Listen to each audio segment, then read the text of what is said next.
All right, welcome back, Duane. We are on the part two of the show, and we're going to get into something more technical. So to start with, I'd like to have you kind of talk about your coaching and what you do in coaching. Just kind of give us a couple of minutes of introduction there before we get into some of the topics we want to talk about. Sure.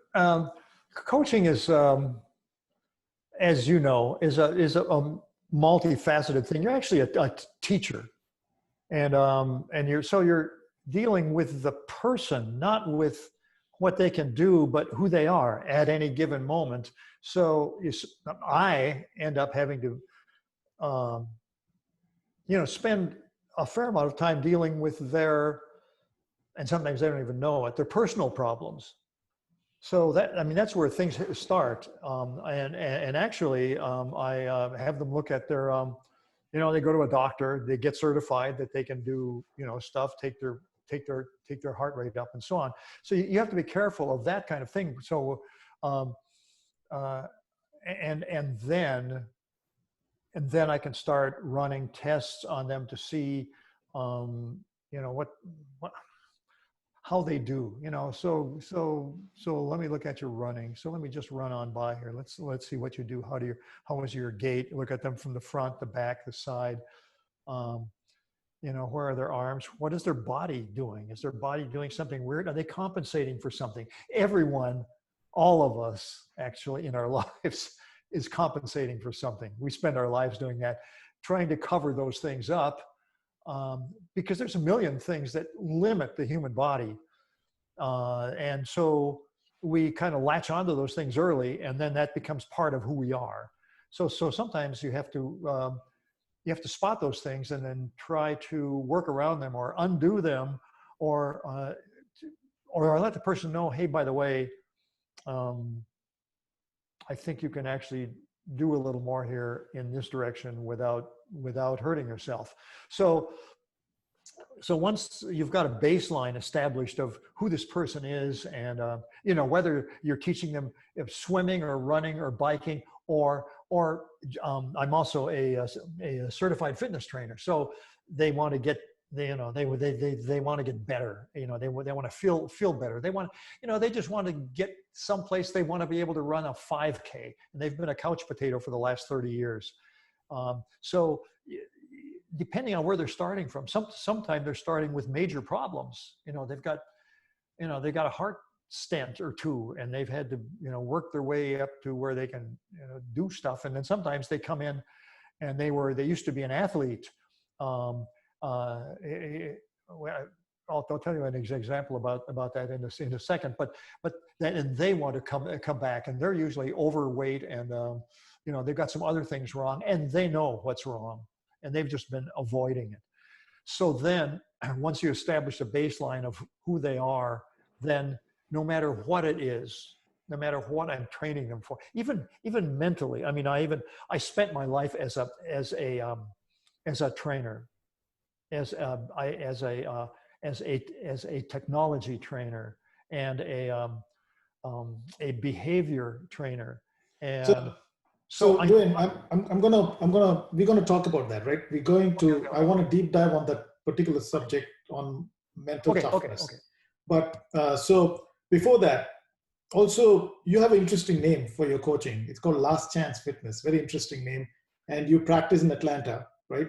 You live in Atlanta. So do you also offer these to people virtually, or is it only for folks in Atlanta? In fact, everybody that I train, mostly is just internet. And I use a thing called Training Peaks, but there are a lot of things like that. And you give them an assignment, a daily assignment, or for a week or something, and they enter the data. They take their heart rate thing, they take the power meter from the bike, that goes into that, and then I look at their charts and graphs, and I can see, what they've done, what their heart rate was, what their pace was, and they also put down how they felt. Like my legs were kind of tired, but they felt good. That kind of a comment. Cool. So you do it virtually. So now let's get into. So you live in Atlanta, but you offer this virtually. But here's when I want to pivot into something that we've been kind of touching upon in a couple of your conversations. One is you talked about that whole Navy SEAL training of going underwater, and you were almost going to get back into the mental aspect of endurance sports. So let's pivot here and talk a little bit about what is mental toughness in your view. Oh, yeah. How do people get tough? Yeah, it's called grit.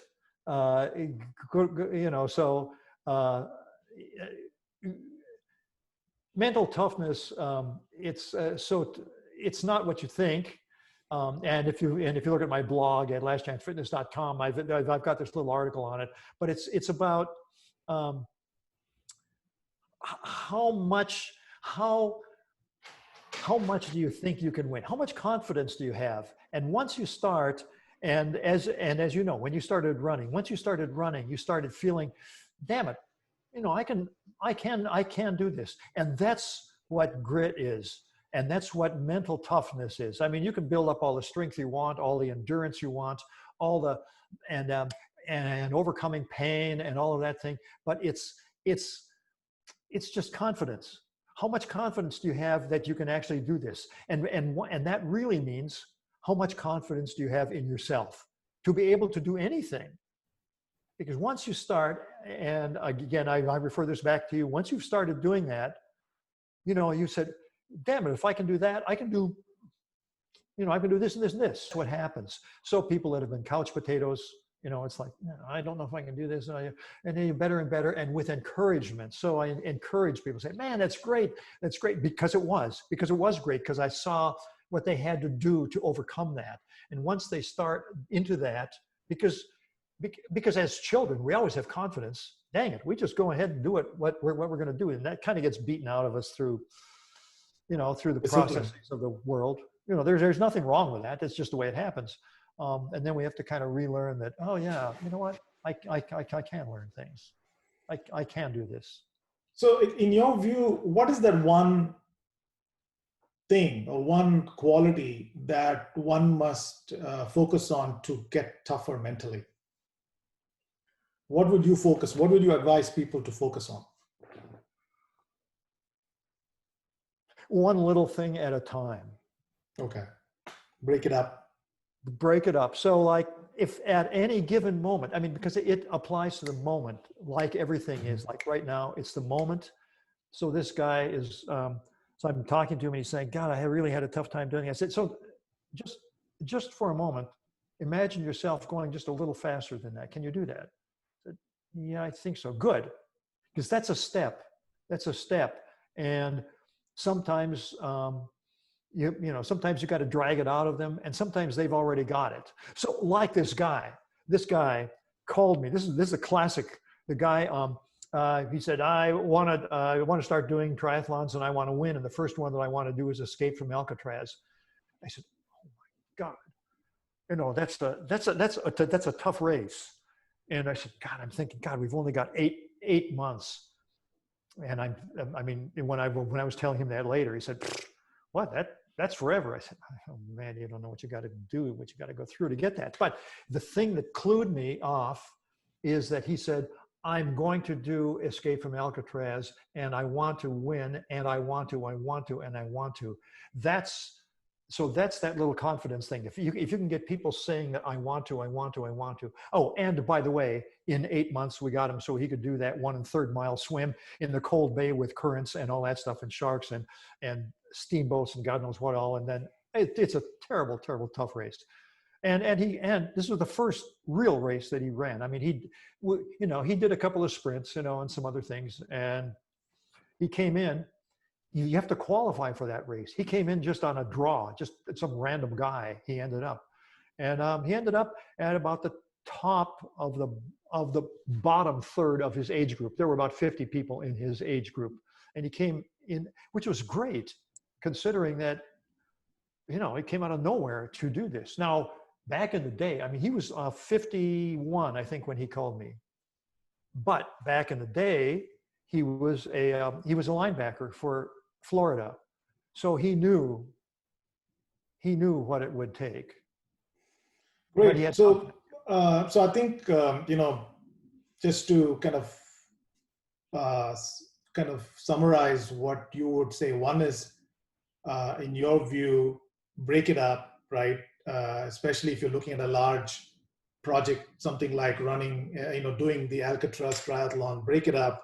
That's what your advice would be to people. And I always have found that, my experience is that when you're running a marathon, uh, in the running circle, we keep saying, run the mile that you're running in, it's, yes, it's yeah, always easy to get overwhelmed by, oh my God, I got to do 26.2 miles, and then get overwhelmed by it. But if you just break it down into, if you're going to have 8 months of training, and every week you bring yourself into the training, knowing you're building it up to that day where you will be able to conquer what you said you conquer, whether it's a triathlon, either it's Olympic distance or is it a marathon, right? So I think that's what I'm kind of hearing from you. And of course, different people have different levels of talent, and there are a few people who can just drop in from the sky and say, hey, I want to do this, and they do it. But for most people, it would be breaking it down, being consistent with training, work with your trainer to keep those commitments active every week. So that would be the key, right? That's what would be the key to what you're saying. yeah. We all have. So some people have that, So like, I might have that much talent in the thing, but Yeah. in order to win, I have to put in this much effort. And some people have like this much talent, but they can do so much better than I do. I mean, I'm a pretty good athlete, but the Olympic people, they've got that much talent, but then they put in this much effort. So Right. it's 10% talent and 90% effort, no matter where you're starting from, and Right. and confidence and encouragement and basically love of yourself, love of humans and the human spirit, because that's key to the whole thing. That's having faith, and faith carries you through regardless of what that means to you. Right. So you talk about love, which should be a good place to pivot into talking about the heart, because love's got to do with heart. So let's talk about that.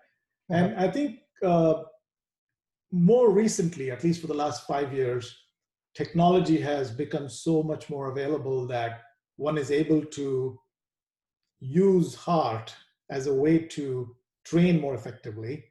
And one of the terminologies that I have come across very often is heart rate variability, and you're very passionate about that in terms of the way as a technique to measure training effectiveness. So let's hear from you. What is heart rate variability, and why is it important for an athlete? Yeah. So heart rate variability turned out to be a key to how your nervous system is working, and how much stress you've put your body on.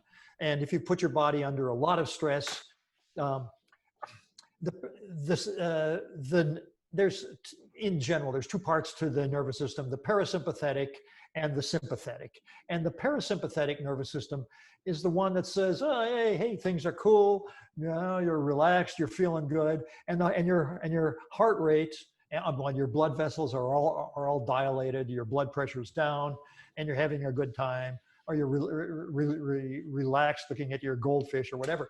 And the heartbeats, let's say they're 60 beats a minute, but they waver slightly. They waver by 1 millisecond or 2 milliseconds or 20 milliseconds, but it's still 60 beats a minute on the average. The more they waver around, the more relaxed you are, because the parasympathetic nervous system is saying, hey, y'all take over. I'm not even going to worry about this, because you're relaxed. As you start to, if you stress your body, if you've got a disease coming on, and this is a good indicator there too, the parasympathetic nervous system realizes, look, I'm taking care of some, my antibodies are starting to build up, my white blood cells are starting to eat up things, the particles are going around, I'm starting to sense that we're in danger. This is like this is like this thing. This is the lizard brain. The fight or flight brain rises up. And that heart rate, instead of just kind of slopping around, starts to lock on. And it's boom, boom, boom. And it doesn't vary at all. then the sympathetic nervous system has taken over and says, you're going to die. You know, you may not even notice it. You may not even be able to tell, but you won't feel right. You won't feel right. I mean, you might feel terrible, but in general, so it's called heart rate variability, and it's just that how wiggly you are, and so the old heart rate belt that I was using, I had to get a special one that would actually measure those T pulses, the time between T pulses, and then an app on my phone, and there are several that you can get. They're they're pretty common now. And I started doing it every morning. I would take my morning readiness test, and I would find out I really had to beat myself up pretty much go into the sympathetic nervous system. If I had even 2 days of really of what for me were really hard workouts, it would start to lock up. It'd say, hey, or your sympathetic nervous system better do a lighter workout today. But it would take a lot. And the funny thing that I found out was that I'm more sensitive to social situations. In other words, I'm a big faker.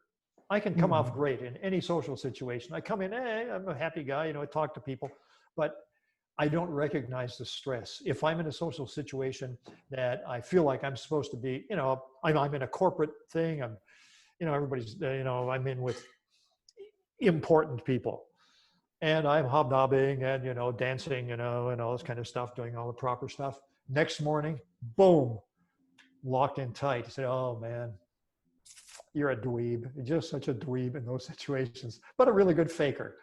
So heart rate variability is and if I've done so elite athletes or professional athletes will get stressed more from their workouts. I mean, I have a life. So I don't do those kind of workouts too often in too much of a row. I usually take a break, like a day. But I noticed another one that will do that for me is a high intensity strength workout. And if I really push it, and maybe only for like 40 minutes, I'm pretty beat up the next day, and I shouldn't really do stuff right because things are starting to lock in. So very high intensity or possibly social situations or a disease coming on, and I don't even know it, but that'll drop down. Right. Yeah, it's trying to it's saving your life. And it was applicable probably 50,000 or 60,000 years ago. And when you heard a snap, when you heard a twig snap, you don't know if you should tell the rest of the clan to run, or should we pick up spears? Is it going to eat me, or can we eat it? Yeah. But it's saving your life. It was a survival thing, and it's still functional. I mean, it basically saves us. Right. I think the key takeaway in this whole concept of HRV is, of course, today you have the technology to measure it. So hey, use it to measure it. Your Apple Watch or any of your smartwatches today are able to measure your heart rate and tell you what your HRV is. There are apps available that can tell you what your HRV is, and there are recommended range in which your HRV must look like to say you are stress-free or you're stressed, right? And those are some of the indications you can take to decide what your training strategy should be, or should you be meditating? Yes. In fact, it's bring it down. It'll say to you, you might try meditation. Yeah, absolutely. So that's why I think HRV is a very crucial metric that we can all use to improve our life and improve our training, if you will, from an endurance sports perspective. No, that is great. So is there anything else you want to add on the HRV part before I move on to the next question?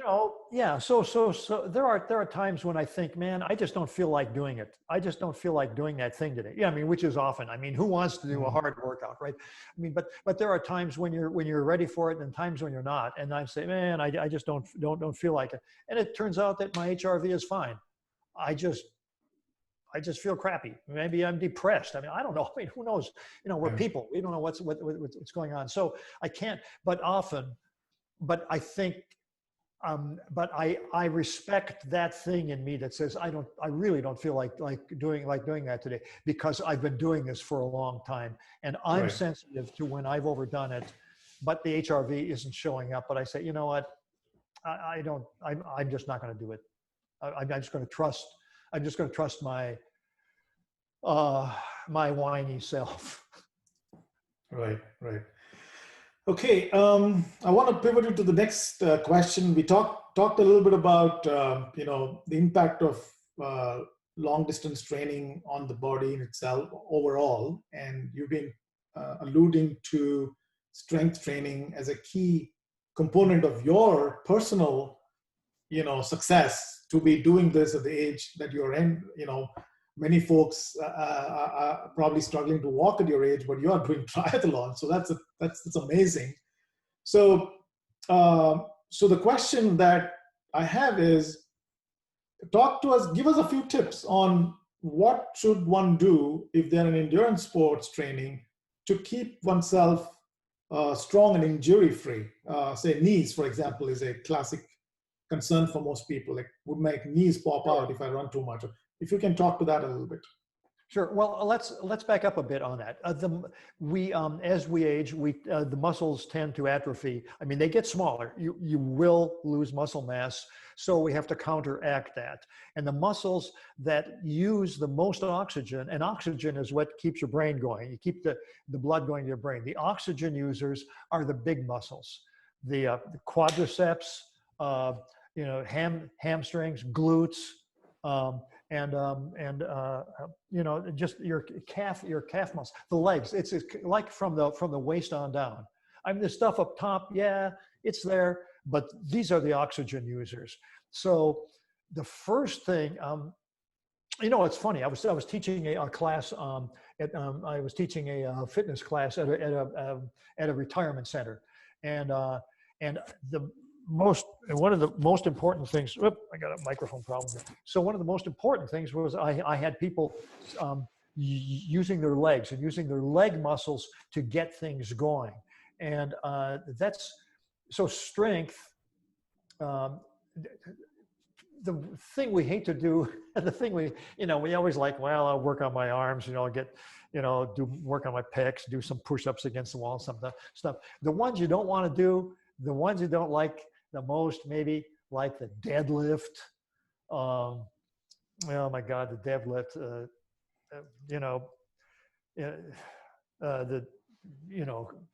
Clean. Those things starting from the ground. Those things. Man, who wants to do those? But those where you build the big muscles. And the general rule of thumb is lift heavy. So instead of doing 1,000 reps of 5 pounds, do fewer reps with more weight, so that things start to get sore. The old thing, no pain, no gain. And so as you age, you have to counteract that. So the initial thing was about strength. I do maybe a couple of times a week, or sometimes more, of strength training. So after, like, say, I'm pointing off into where my bike trainer is. If I've spent 45 minutes on a bike doing high-speed legs, just cranking over it for like 30 seconds on, 30 seconds off for half an hour, and all of that kind of thing. At the end of that, I might do squats with weight. I might do I might do kettlebell thing, hip thrust with the kettlebells, working more strength, just throwing in a short strength session after something this long, throwing in that much after a short endurance session. After a long endurance session, throw in a short strength session, whether it's pull-ups or the standard stuff: pull-ups, push-ups, squats, sit-ups, side, and then you can get into planks, and there's a million things that you can do. And I tend to mix them all up, but it depends on what the person needs and then where they're at. But you've got to get strength build up, and it's more critical the older you get. You'll notice that, you'll notice your son let's say who's 20, can easily pick up that 50-pound pail of water and hand it to you up on the, while you're standing up there, and then you get it. Oh my God, geez, how do you do that? Well, he's just 20 years old. Right. So big difference. And it's not that he's done strength training. I mean, he's just 20. And that's why strength training is important. The quads, again, the quadriceps, gluteus maximus, the old standbys, and then there's the thousands of tweaks along the side. Mm-hmm. The various hip muscles and all of that, all the things that you can do with the shoulders. Swimming, I've noticed swimming. The standard things that work that work the pull down muscles. I've noticed my shoulders, as I'm starting to, my first 10 minutes of swimming, I'm starting, that kind of hurts. So I started to incorporate shoulder motion, rotation, swinging my arms around. That crazy thing that you see people standing. I've often stood at the beginning of a swim, and I see people that I can tell by their build that they're swimmers, and they're doing arm swings. And it never occurred to me why they were doing that. Now I know, because now that I've been swimming, a lot for, this period of time, my shoulders are starting to feel it. So strength and joint agility. Great. For starters. Great. Yeah, I mean, I've also seen lately a lot of focus around functional strength training, right? A lot of workouts available in terms of functional workouts, where any kind of movement that reflects your day-to-day movements, but using some level of additional strength, helps in strengthening some of these muscles that you would use for day-to-day activities, whether it's walking, running, swimming. So that's another thing that I've been reading quite lately about functional strength training. So can you give me an example of what that would be, for instance, so I can see what you're doing there? So functional strength training could be, I think, for example, jumping to strengthen your lower half as a runner. So hops, what's the word? Those are great. You know what I heard? This was kind of weird, but it was back in the Russian training for it may have been track people, or it may have been more specific. It was something. What they had them doing. Now these are people that are like 19, 18, 19, 20, young 20s. They had them jumping off of high places. I mean, I'm talking high places. I'm talking like, maybe a 10-foot jump, like into sand, but nonetheless doing that over and over and over. And that was, and the bone and the, it sounds like a kind of a bad thing, and it kind of is, but the impact that it has on bone strength and bone development and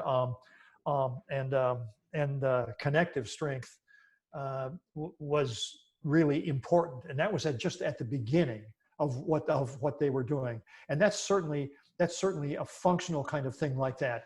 The kind of functional thing that you're talking about, where you do like high box jumping, where you jump from the flat up to a box. Man, I've seen people go like 3-4 feet just with a standing jump and somehow end up on that. I don't do that, and I would love to, but because of my hip, I can't put that. The impulse, there's a thing called where the rise time of the tension is practically vertical. It's very, very, very steep, and the pressure of that is very, very hard on a normal hip. And my hip was perfectly normal. It was an excellent hip, greatest hip in the world. And then I smashed it to smithereens. But because it's artificial, I can't do those kinds of things. So I have to do that more gradually. So my functional training, and I also recommend this for people that are older. You can do the same thing on a slant. There are slant things you kind of sit back on, and you can push the pedals with your feet, and you can put on as much weight as you want. That's kind of the same as doing deep knee bends. It's kind of the same thing as doing squats with just body weight.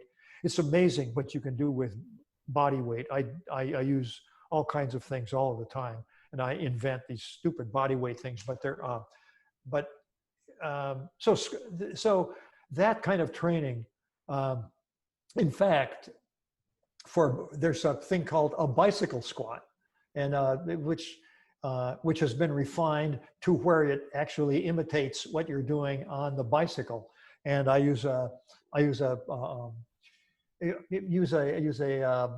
Bosu ball so that it's unstable down there too. So your ankle is being stabilized. So doing an unstable surface is also good for running because it strengthens your ankle. You stand on one of those for a while and your lower leg starts to hurt in so many different ways because it's just wiggling around. So those specific kind of training are actually pointed toward a particular direction, like as you mentioned, and those are really good. And I wish I could do, some of the jumping ones that you talk about. Great. So I want to take a small pause here, Duane, and we come back. I have a couple of more questions that we want to dwell in with you. We'll take a quick 2-minute pause, and then we come back for the last portion of this conversation, which is very enlightening, very, very fascinating to learn a lot of tips and technology and strategies that you've developed over a period of time. So let's get back in about a couple of minutes and hang in there, viewers. Okay.